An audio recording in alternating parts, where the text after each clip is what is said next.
Buenas tardes. Damos comienzo al seminario de Psicología Oroquinética. Me presento, me llamo Alberto Rivas, médico, especializado en clínica médica, especialista en metodología de la investigación científica y profesor de Psicología Oroquinética por la Academia Internacional de Ciencias, República de San Marino, filial México, y profesor también de la Academia Internacional de Psicología Oroquinética. Bien, comenzamos. ¿Cuál es el objetivo de este seminario? El objetivo en sí es despertar el interés por la lectura de la obra escrita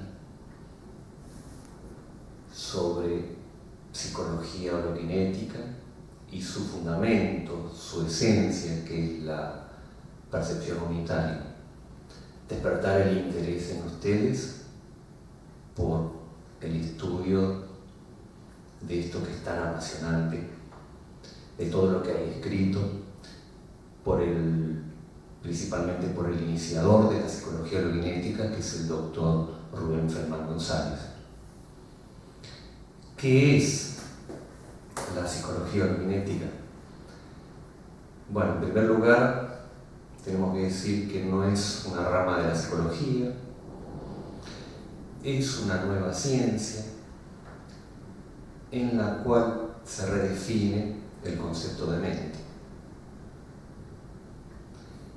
Tenemos que dejar de considerar a la mente meramente como un producto de la interacción entre el organismo y el medio ambiente, desde el útero hasta la muerte.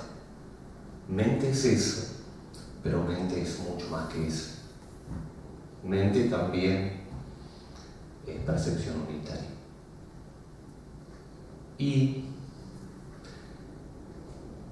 en esto de la redefinición de mente, se sabe que hay tres ámbitos funcionales que funcionan o potencialmente pueden funcionar en nuestro cerebro. Que para hacerlo en un lenguaje simple lo podemos definir con letras, o sea, mejor dicho, sea definido con letras. A, B, C. Son los tres ámbitos neurofisiológicos de funcionamiento cerebral.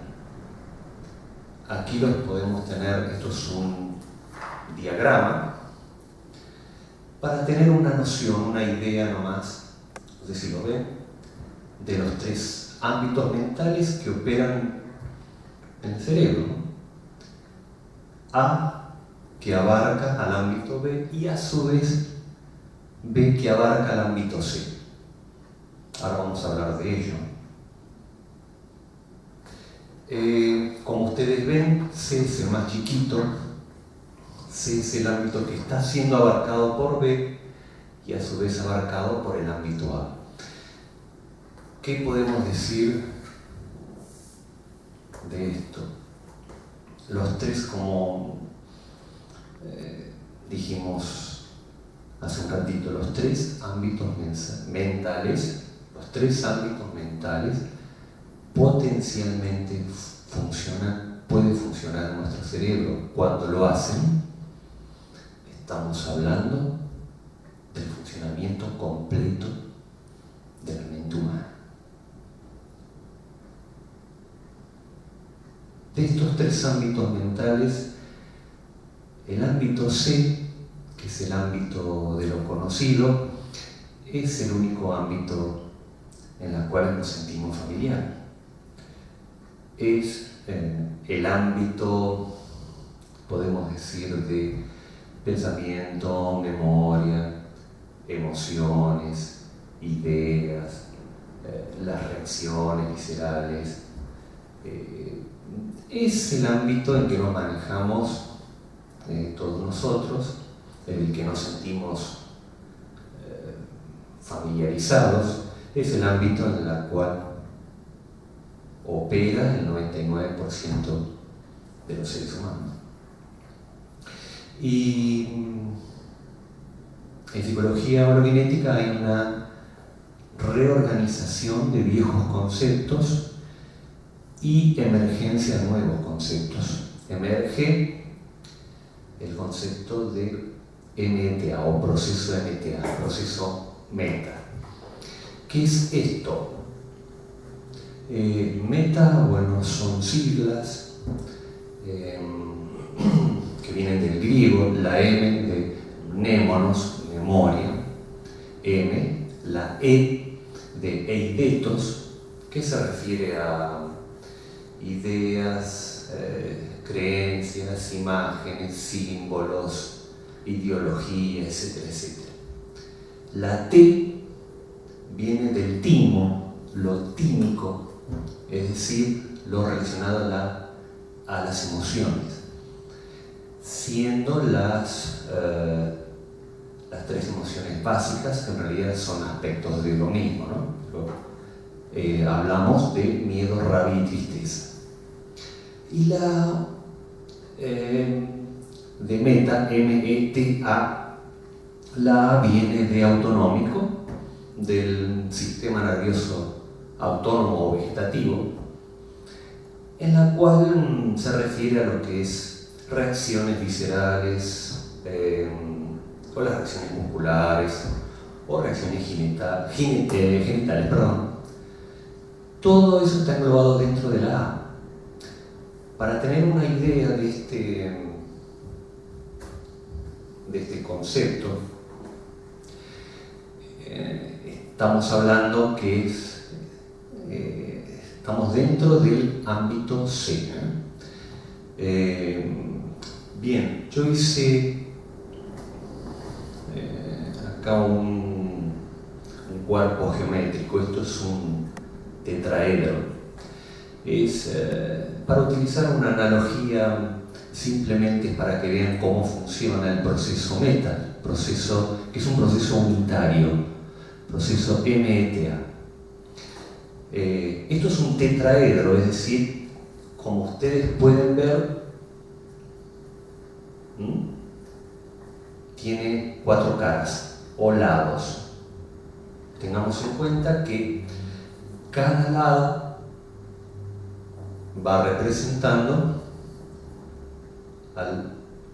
a las letras M, E, T, A. Es una analogía nomás, es tomarlo como lo que es, como algo análogo nada más. Simplemente, ¿cuál es la idea de esto? De explicar que cuando se mueve uno, cuando se mueve la E, se mueve todo. Cuando se mueve la T, se mueven todas las letras al mismo tiempo. ¿Qué significa esto? Claramente que ese es el proceso de cómo funciona en nuestros cerebros, el proceso de MTA. Proceso unitario, ¿no? Proceso que tal vez, como para dar algunos ejemplos, podemos mencionar, imagínense algunas palabras que tengan algún contenido emocional importante. Por ejemplo, si a un sujeto se les colocan electrodos en la piel para ver la corriente galvánica, ¿no? Algún tensiómetro altamente sensible, por ejemplo, vemos que cualquier palabra que se le dice al sujeto gatilla todo el proceso de MTA al mismo tiempo. Por ejemplo, mamá, imagínense una palabra que tenga un alto contenido emocional para la persona, ¿no? Violencia o violación, tortura, etcétera, etcétera.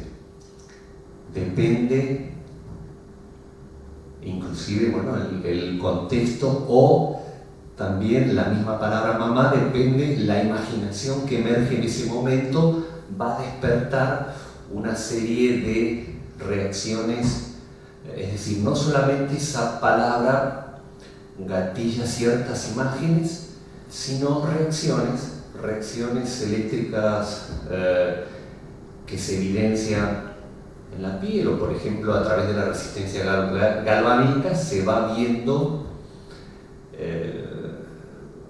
el nivel de transpiración o sudoración de la piel, se va viendo la frecuencia cardíaca, cómo varía, la misma presión arterial, cómo varía. Lo que está revelando es, por eso esta analogía, lo que está revelando es que el proceso MTA funciona al mismo tiempo, al unísono, y en realidad corresponde a un solo proceso unitario. Y bueno, este proceso unitario, proceso MTA,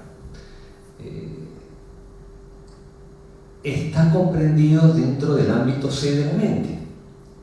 Habíamos dicho que el ámbito C es el ámbito de lo conocido, de lo familiar. Y hay leyes que lo rigen. Cada ámbito de funcionamiento cerebral tiene sus propias leyes.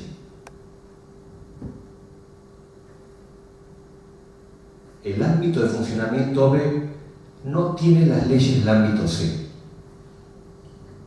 Vamos a hablar del ámbito C y de sus leyes.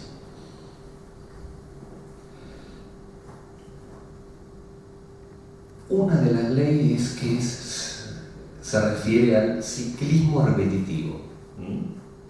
Ciclismo repetitivo. Dijimos que es una función cerebral el proceso MTA, ¿no? Como otras funciones cerebrales. El hambre, el sueño, la sed. Fíjense que con respecto al hambre, cada 4 o 5 horas, otra vez el organismo vuelve a tener hambre. Cíclico, repetitivo. Con la sed, lo mismo. El sueño, hay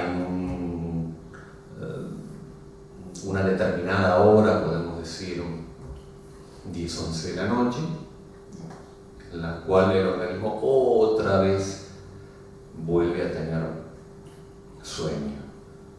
La homeostasis también está dentro de esto, ¿no? Ciclismo repetitivo, bueno,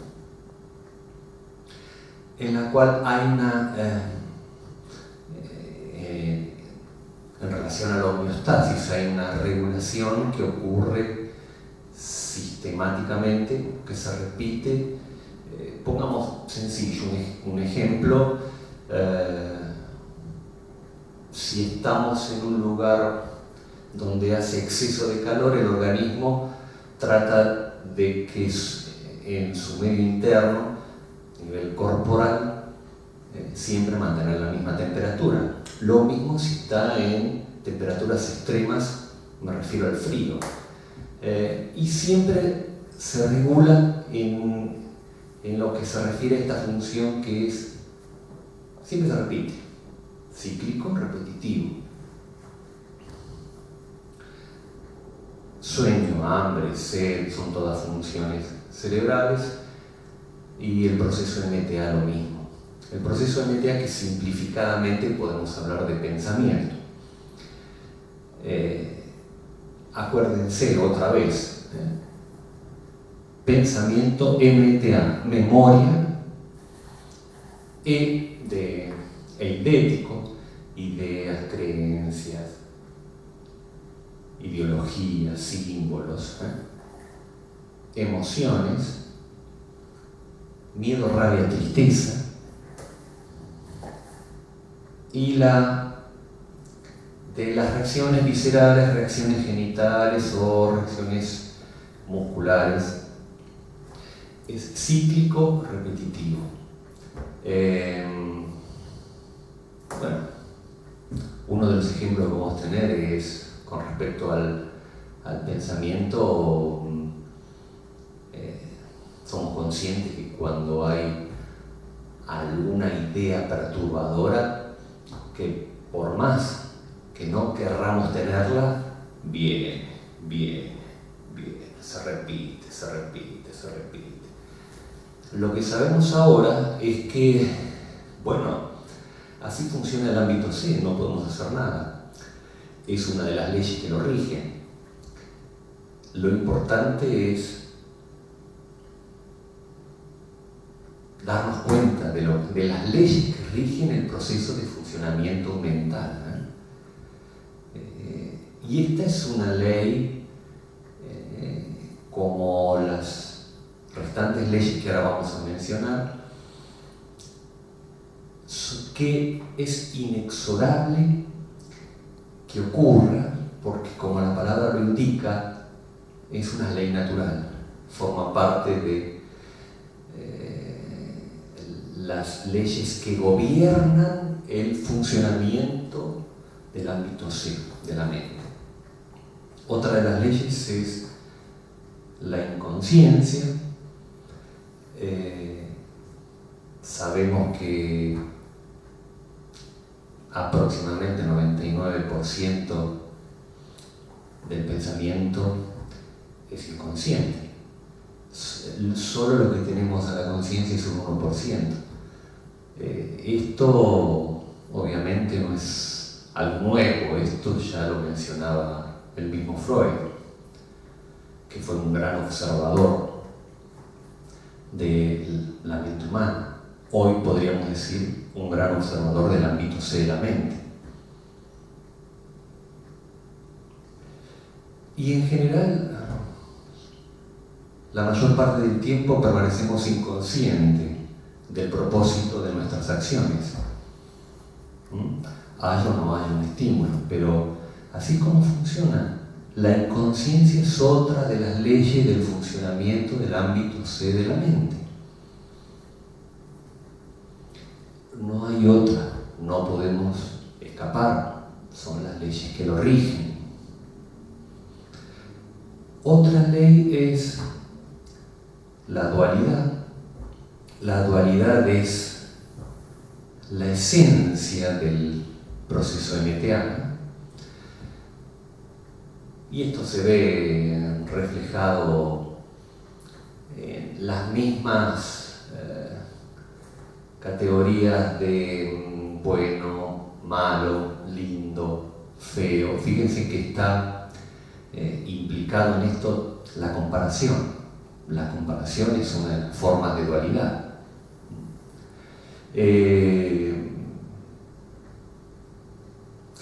Se ve, a ver, como para poner ejemplos, se ve claramente la dualidad a veces cuando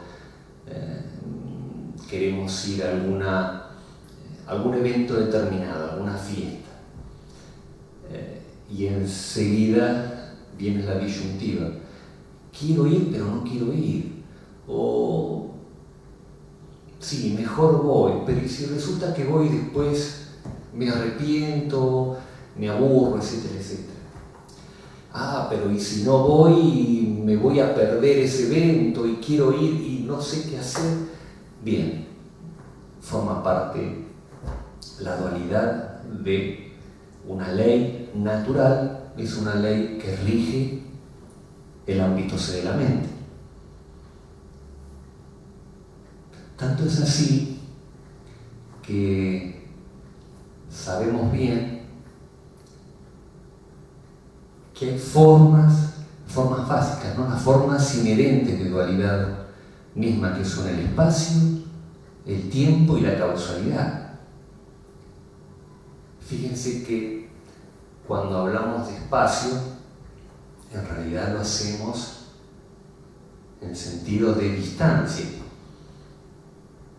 ¿Cómo pareciera imposible desprenderse de la dualidad? Y en realidad es imposible cuando el cerebro opera en ámbito C. Entonces, ahí se ve claramente el movimiento que es de aquí hasta allí. Yo estoy aquí, tú estás allí, lejos, cerca, siempre está ese movimiento de aquí hasta allí, dualidad. Con el tiempo lo mismo. El tiempo como un antes y ahora, o un antes, después, o ahora, después, siempre está ese movimiento dual. Y la causalidad, causa-efecto, no deja de ser lo mismo, otra de las formas de dualidad, en la cual siempre estamos en ese eterno movimiento entre dos puntos, de aquí a aquí, distancia, de aquí a allá, tiempo, antes, ahora o después, causalidad, que no deja de ser una forma de dualidad. Esto como causa que precede a este efecto que viene después, y este efecto se transforma en causa de algo que va a ocurrir después. Formas, las tres son formas de la dualidad. Y bueno, fíjense que el proceso de metea o pensamiento, el pensamiento se mueve con estas leyes que lo rigen. Si vemos qué es lo que hace el pensamiento, ¿no? Compara o justifica o condena. Cualquier cosa que hacemos, nos vamos dando cuenta que en el ámbito C de la mente está la dualidad metida.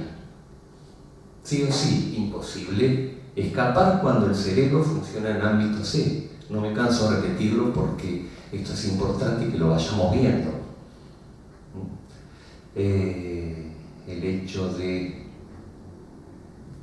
comparación, el mismo fenómeno como de la balanza, comparación, en esencia vemos la dualidad. Condenamos, juzgamos, siempre es comparación con algo que lo tomamos como patrón. Bueno, esto es fácil de ver. Si algo lo decimos, esto me gusta porque lo estoy comparando con alguna otra cosa.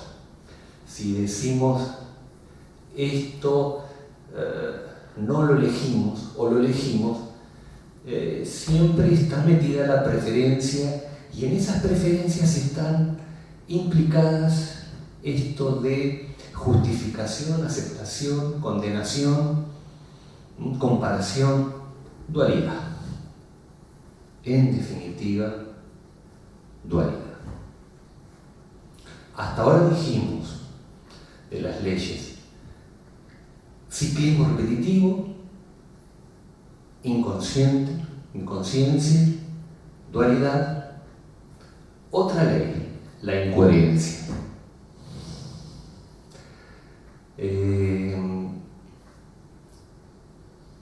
Esta es una ley que no es fácil verla en uno mismo. A veces uno encuentra muy fácil ver incoherencias en otros o en la sociedad, pero generalmente decimos, yo no soy incoherente. Ahora sabemos que la incoherencia es una ley, entonces es imposible desprenderse cuando el cerebro opera en ámbito C. Vemos que la misma memoria en cualquier cosa que recordamos, suponiendo que vamos caminando por la calle y ante diferentes estímulos aparece un recuerdo, luego aparece otro que está absolutamente como descolgado, luego aparece otro y cuando uno quiere ver si hay un hilo, coherente, armónico, coherente en el recuerdo. No lo hay.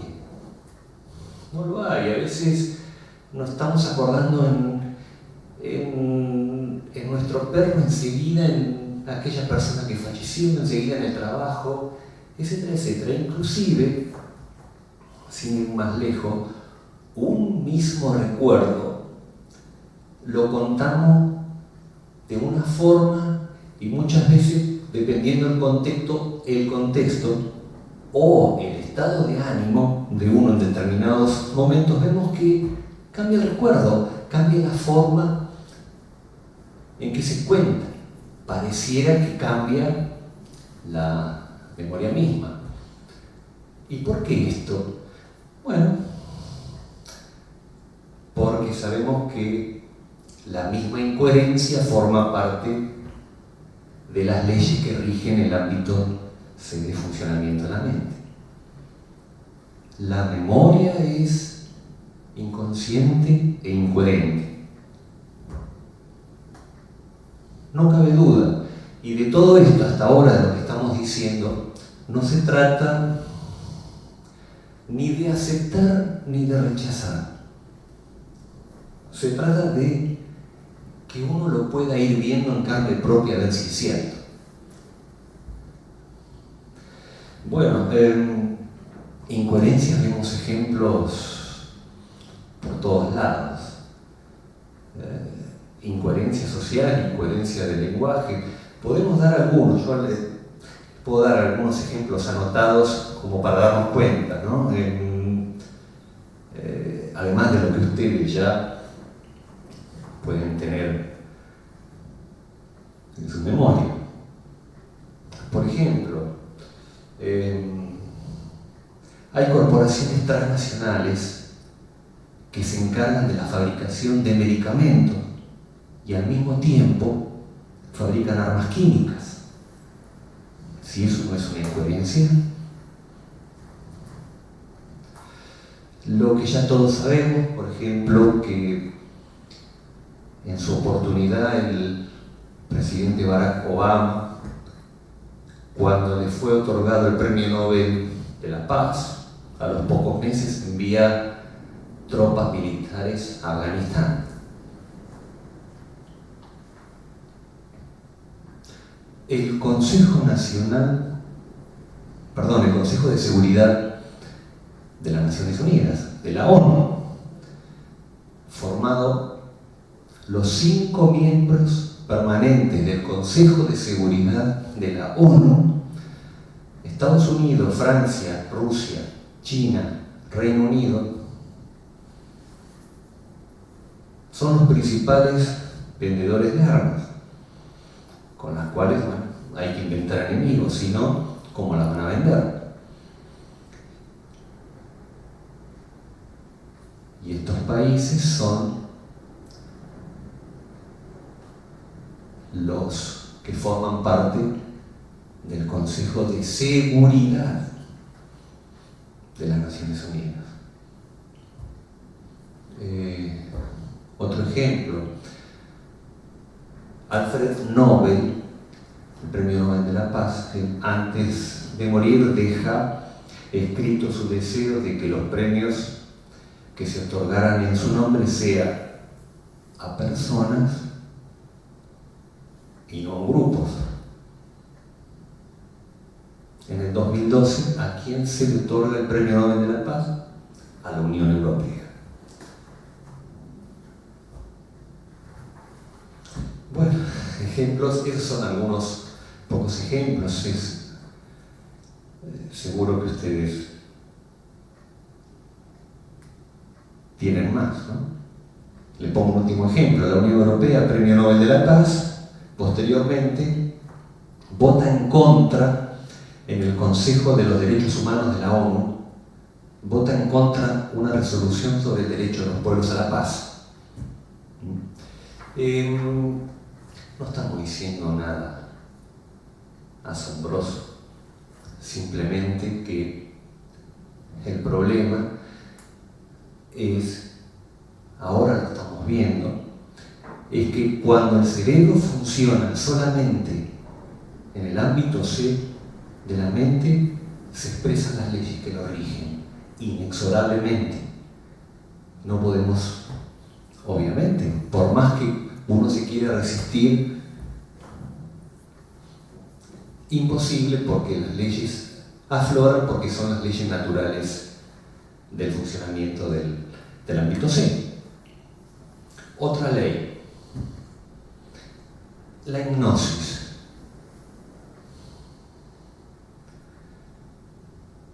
Lo que decimos que el pensamiento, proceso de MTA, está regido a su vez por otra ley que es la hipnosis. Dicho de otra forma, el pensamiento es una forma de hipnosis. Esto no es una ocurrencia, no es tampoco nada nuevo, esto ya lo dijo Berghen, año 1901. Berghen era, contemporáneo, amigo de Freud. Él hizo, varios experimentos en los cuales llega a esta conclusión, en la cual ve que hay como sugerencias, ¿no? Hay como una sugestión poshipnótica y el individuo que luego despierta termina ejecutando esa orden hipnótica y no sabe por qué. Los ejemplos, claramente Berghen le invita a un paciente a que luego de despertar de ese trance hipnótico, le dice, usted va a despertar y va a contar hasta 3. Lo despierta el paciente luego de despertar cuenta hasta 3. Y ahí Berghen le pregunta, ¿por qué contó hasta 3? Y un poco como para salvar la cara, para justificarse, dice, porque tengo que ir al supermercado y me acordé que tengo que comprar papas, batatas y limones. Es decir, lo importante de esto es que hay una ejecución compulsiva, ¿no? Una ejecución hipnótica de una orden. En primer lugar, hay un olvido de la orden ejecutada, y luego ¿qué hay? Una justificación o racionalización, como para salvar la cara de esa orden hipnótica que fue dada y que uno obviamente no sabe por qué. Fíjense, le voy a mostrar a propósito de esto, de la hipnosis, algo interesante. Otro pequeñito ejemplo de Berghen. Berghen, fíjense, esto se lo voy a leer, ¿no? Berghen dice, explicando el experimento, ¿no?, que había tenido, dice, le sugiero al sujeto, en presencia de mi colega Carpentier, él estaba con el colega Carpentier y comenta esto, ¿no? Le sugiero al sujeto que luego de que despierte, tome el paraguas de mi colega, que está colgado en la cabecera de la cama, que lo abra y que vaya a pasear por la galería adyacente a la sala, haciendo 2 vueltas completas. Eso después de despertar, ¿no? Esta es la sugerencia hipnótica que le da Berghen al paciente. El paciente despertó mucho tiempo después, y antes de que sus ojos queden abiertos, nosotros, esto lo relata Berghen, nosotros con Carpentier salimos rápidamente, sin que el paciente nos vea. Esperamos un tiempito, pero no tardó mucho en que lo viésemos al paciente por el corredor, con el paraguas abierto en la mano y ejecutando las 2 vueltas en la galería. Entonces, esto dice Bergen, entonces le pregunto al paciente, ¿qué está haciendo aquí? Y él responde, estoy tomando aire. ¿Por qué? ¿Acaso siente calor? No, es que a veces me gusta pasear. ¿Y qué hace con ese paraguas? Porque pertenece al doctor Carpentier. Y el paciente responde, pensé que era mío. Lo voy a reponer al lugar de donde lo saqué. Bueno, fíjense, esto es verídico, obviamente. Esto forma parte de otro ejemplo de Bergen, con la cual llega a la conclusión de que ¿no será que el pensamiento es una forma de hipnosis? El pensamiento mismo. ¿Y no será que desde que nacemos recibimos sugerencias hipnóticas todo el tiempo? Nuestros padres, la escuela, los medios de comunicación, los libros, etcétera, etcétera. Y después nosotros terminamos dando justificaciones o racionalizaciones de por qué creemos lo que creemos, por qué hacemos lo que hacemos, cuando en realidad ahora mismo sabemos que somos prisioneros en ámbito C de las leyes que lo rigen. Y la hipnosis es una de ellas. Cuando decimos, soy católico, soy musulmán, soy judío, soy argentino, soy mexicano, hasta la muerte. Y si tengo que matar por eso, lo hago. Bien, ¿por qué? A ver, ¿por qué sos católico? ¿O por qué sos judío? ¿Por qué sos protestante? ¿Sabemos realmente por qué? ¿O es por todas las influencias que desde que nacemos estamos recibiendo a modo de programas, software, ¿no? A modo de programas mentales, y que de las cuales pareciera que no podemos escapar? Ahora sabemos por qué no podemos escapar. Porque ahora sabemos que el pensamiento es una forma de hipnosis.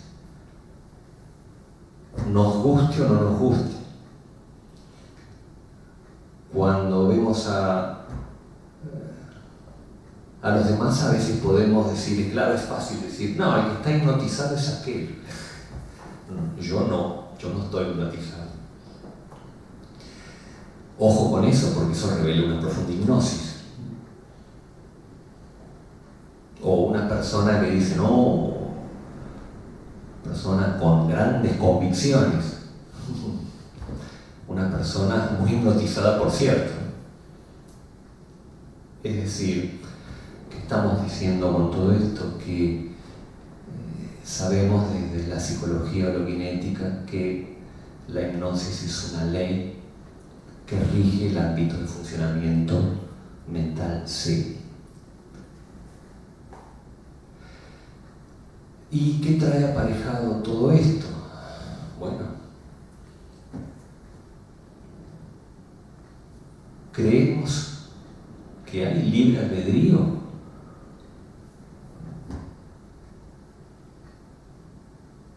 Si sabemos que la hipnosis es una ley del ámbito C, en otras palabras, si sabemos que el pensamiento es hipnosis,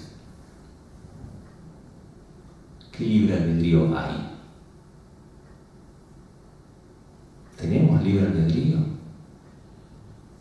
cuando nuestro cerebro funciona en el ámbito así?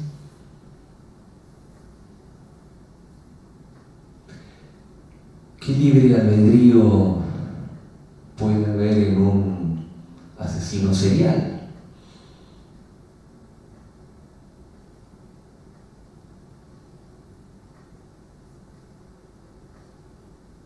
Creemos que tenemos